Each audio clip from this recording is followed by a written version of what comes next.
Welcome to another episode of Unscripted with Matawe Matsapola. Today we have a very special guest. She's a dynamic woman, humanitarian. She's a motivational speaker and she does TV, she does radio. Her name is Criselda Dudumashe and we are honored. We are in studio with her at the Metro FM studios. Thank you very much for coming through and thank you for inviting me as one of your guests. You're doing a lot.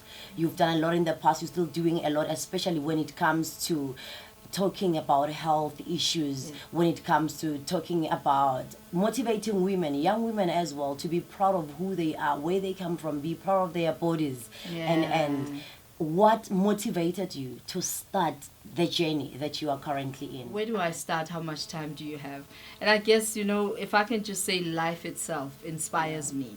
Many people who will be viewing this know my story about having tested HIV positive. And that almost, I remember the conversation with the doctor was saying you cease to exist, was saying you are going to die at a certain period. And when that did not happen, in a way, it was just giving me a new life. It was giving me a second chance in doing this thing live. And this time around, do it the best way I possibly can. And I then learned many mistakes that I had made in thinking that I was living when I wasn't. I realized that there are many people who are still going through the same path that I've been through.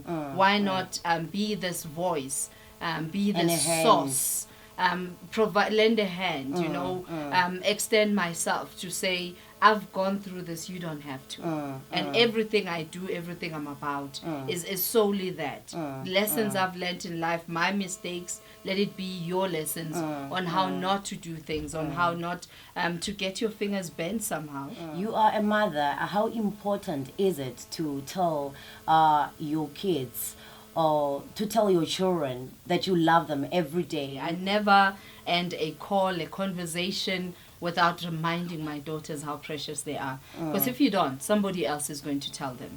And that voice may not be necessarily be truthful. It may be a voice that says, you are precious, you are beautiful, because they want something in return. No matter how not so good looking a child can be, if a child is loved, appreciated, they walk around like, I've got diamonds at the sole of my feet. I don't want to say people are ugly, but you look at them and you wonder, why so much confidence? Because this person was told by mom and dad that you are precious, you are beautiful.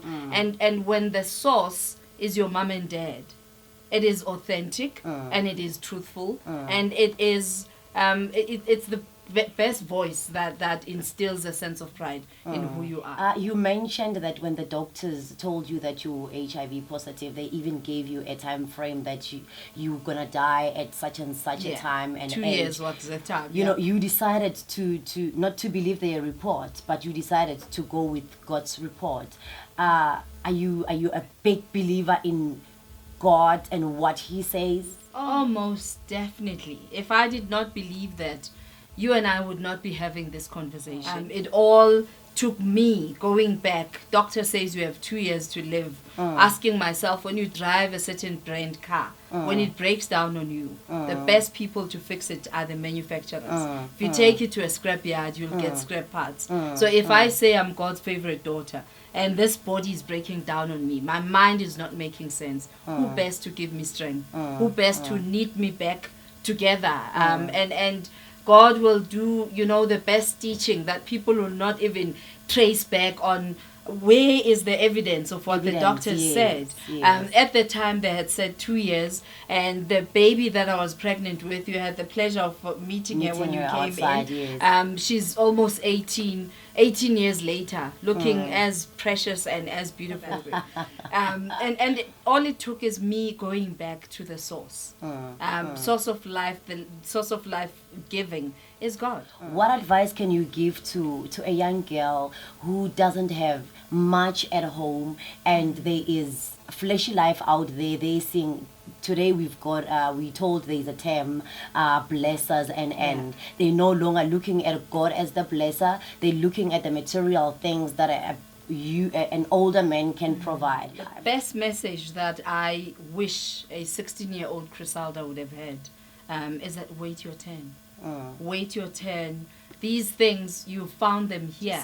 As you wait on God, you wait in prayer, you planning prayerfully, you have faith, knowing that when God says, I have the best interest for you, He means it, and that's exactly what's going to be happening. But when you are going to start by, I'm praying for a better tomorrow, I'm praying that I become a doctor, and then you think you can pray a textbook into your head, it's not going to happen. You have to you study. need to even understand the kind of prayers you pray for. That I'm at vets right now, it's tough.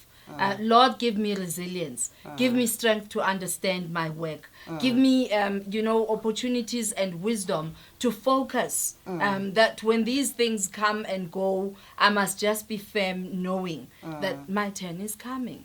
And when your turn comes, even that big-bellied man that comes with a big car, it won't make sense to you, because you'll be able to afford a 2-door that suits you. There's a simple lesson that each time as a woman you have sex with a man, part of your soul is left with him. Part of his DNA is left with you. There are people you look back that don't deserve your soul.